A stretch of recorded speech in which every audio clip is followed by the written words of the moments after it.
Hi, this is Mariah Gullo from The Hollywood Reporter, and I'm in studio with Kevin McKidd today. How you doing? Kevin. Good to see you. And you, and you. So we're here to talk all things Grey's Anatomy, and I just want to kick it off for the Grey's Anatomy fans. I want to give them what they want. We're wrapping up on season 14. Yeah. Can you give me a word or phrase, just a little tease about what's happening, how the season is resolving? A word or phrase, I would say, this show's 14 seasons.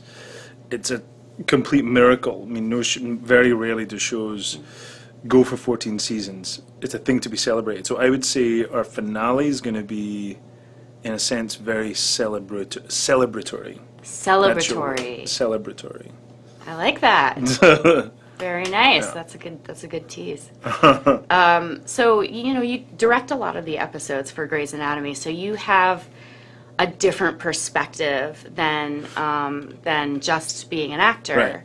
Right. I know that Shonda is kind of tight-lipped about where things are going, and she'll only say as much as an actor needs to know. Right. But as a director of the episodes, do you get more information than your fellow co-stars? You do a touch. I mean, again, the whole point of the show is to keep the audience surprised, and also to keep us as the actors surprised, so we're not meant to know exactly what's coming. Yeah. So I think it really works well because it keeps a lot of that interest and intrigue for the audience, but also for us as the actors. To not know where you're headed sometimes gives you an ability to just be in the moment and just play the character at that moment in their lives, because that's kind of the whole point of our show, is that you don't know what is coming down the line. You don't know what tomorrow brings. So, I would say as a director on the show, we get a little bit more information if there's a specific scene or moment that we have to direct where they say, oh, and you should tell the actor that the reason they're doing something in this episode that might feel a little strange is because there's something coming in the next episode where it pays off, or something like that. Yeah. But it's very case by case specific, because Shonda and the writers are very tight-lipped, and as they should be. I think that's the prerogative of writers and people who create in that way, is that there's that analogy of if Picasso had 10 people looking over their shoulder while he was painting, would his paintings be as good? And probably not. Yeah. It's that element of going, what they need to sort of incubate those ideas in complete privacy for them to be fully formed and as entertaining as they are. So yeah, we get a little bit of insight, but again, we don't get told much either. Right. We get told all we need to know, and that's it. So it's not, they don't suddenly open Pandora's box and say, look, here's all the secrets of the season. We get told things on a need to know basis. Need to know still. So have you been the one who've had to disseminate some important information to some of your co-stars? What has that experience been like? I think it's less important information, but it's definitely when actors have questions about why is my character doing this, and why is my character being this way, and why is my character saying these words in this scene when it doesn't feel fully organic. That's when my job as a director is to come in and say, well, remember, this is going to happen, or this is where we're headed, in a sort of rough sense. So yeah, I think that's the job as the director, really, is just to help. Right. Just to help actors. I mean, some directors show up and they kind of act like Orson Welles or Stanley Kubrick or something. It's and it's a different job in TV. You can definitely have authorship and ownership as a director, but only to a limited extent. You're a guest at somebody else's party. Yeah. It's the actors who are there full time, and the writers, and you're kind of there as an invited guest to help and contribute, but not take over. And how do your co-stars feel about you being the director? You guys know each other so well. I think it helps. I think this episode that airs this week, episode 17, is a very interesting episode. There's only 3 or 4 stories. Usually on our show we have, 7 to 10 stories that we tell throughout one episode. So you only get a certain amount of minutes to tell those stories. Whereas the episode that I got to direct only had 3 or 4 key stories. In fact, it was only 3 stories. And that gave us the opportunity to play it more like theatre. And I think what was interesting about that was I actually got to direct a lot more than I normally do, because you know, a lot of the time you're just kind of going, okay, let's tell that story quickly because we've got to make time for this. But suddenly we had all this time in this episode. I'm really proud of the episode, and it feels almost like watching 3 one-act plays. And we don't usually get that opportunity on our show, so I feel really lucky, you know, that we got that, and I'm very proud of it. Wonderful. Yeah. If you were able to use the Grey's Anatomy set after hours for your own indie movie, Right. what would you want to do then? That's a cool idea. Never thought of that. It would probably be some kind of... One of the early movies I did was Neil Marshall's Dog Soldiers, which was a werewolf movie. Yeah. And Neil Marshall went on to do The Descent, and he directed a lot of the bigger episodes of Game of Thrones, and he's doing great. But I was the lead actor in his first werewolf movie. So it kind of, until that point, I wasn't that into those kind of genre picks. But working with Neil and seeing the level of craftsmanship it takes to make a zombie movie or a werewolf movie or something like that, it could be kind of fun to do a hospital-based zombie movie. That's what I'd probably do. A kind of comedy, horror, zombie movie set in a hospital. Yeah. There you go, that's what I'd do. That sounds good. Because, you know, the good thing about zombie movies is you get a lot of production value out of the zombies. You don't have to go out on location, because I'm always thinking about budget. That's true. Very good. And you've already got your free sets. Exactly. So yeah, exactly. That's a good call. Yeah. Can we talk a little bit about Train Spotting? Sure. Yeah. Can you tell me what you've learned from the experience of Train Spotting? Like, it obviously kind of changed the course of your life. Yes. When you look back at it now, do you see anything that really sticks out to you? Like anything that you would have done differently, or anything that you realized was like the big game changer? Trainspotting was a long time ago, so the memory of it is pretty distant in my mind. But I was a very young man, you know, I was 21 years old when we did that, and it was really the second job I got when I left drama school as a theatre student. And I was really into theatre, and I only thought I was going to be a theatre actor. I had no desire or ambition to move into TV or film. You know, I was just really into theatre and Shakespeare and all that stuff. And then Danny Boyle, I meet him and land this job, not really knowing how I landed it. You know, I just went in the room, and this is what happens sometimes. You're just the right person for that part. And watching Danny work, and he really taught me how to be a film actor.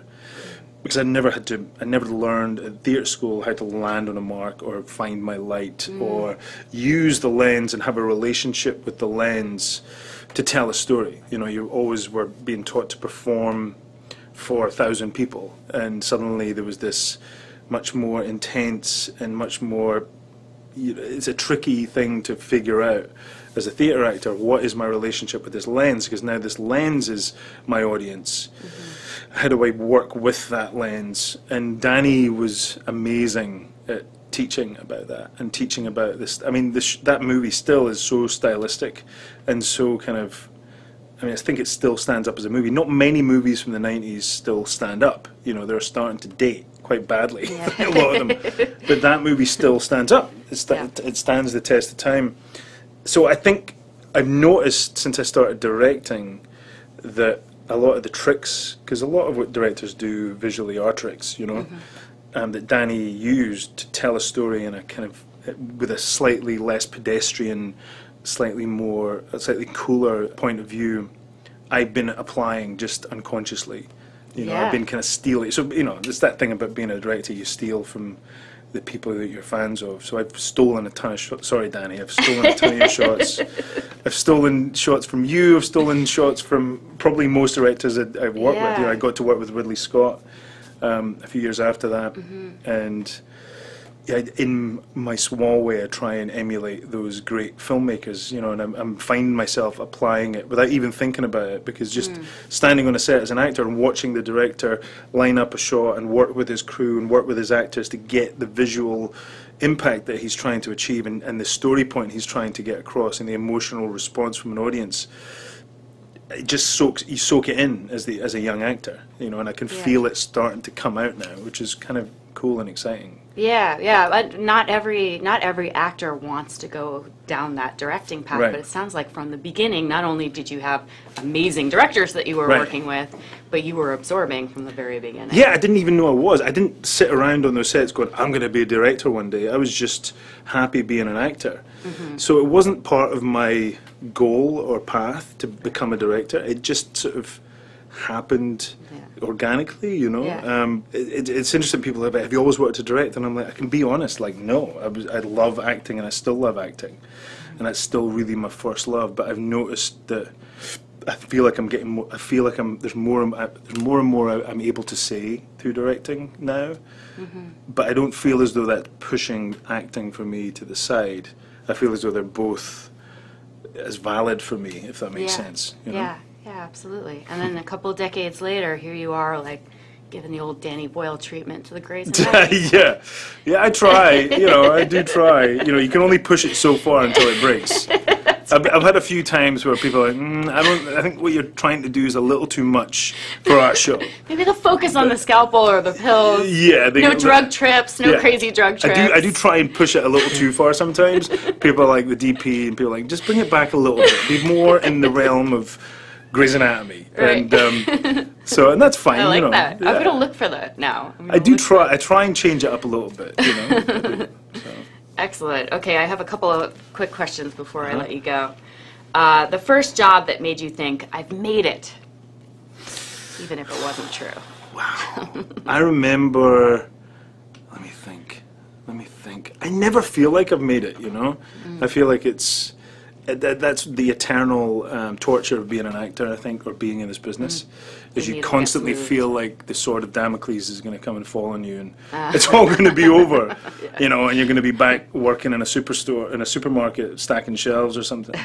But I would say when I was offered the show Rome for HBO, because I'd never even been interested, to be honest, in moving away from Europe. I was very happy working on independent films in Europe and doing theatre in Europe and playing the occasional part in an American film. I was quite happy with that.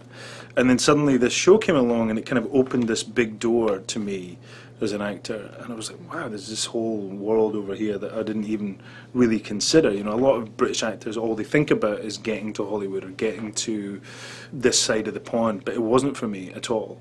So when that happened, I was like, wow, this is... And then when I came here, because of Rome, I suddenly realized that this is really the center. So that job, Rome, was very much a kind of pivotal role for me. It really kind of opened a lot of doors, you know. It made people go, wow, this guy... Because up until that point, I'd basically been a young character actor in the UK. Played kind of villains or comedy roles. That was kind of what I did. And suddenly I was kind of considered as this leading man type character. And that was a game changer for me, for sure. Yeah. Best day on the set of Grey's this season? There was the episode that airs this week. There's a sequence, and it's very much like a one-act play where Sarah Drew's character connects with a rabbi who is dying from quite a rare complication of taking antibiotics, which they don't really tell you about, but there's a rare chance that antibiotics, just normal antibiotics, can kill you.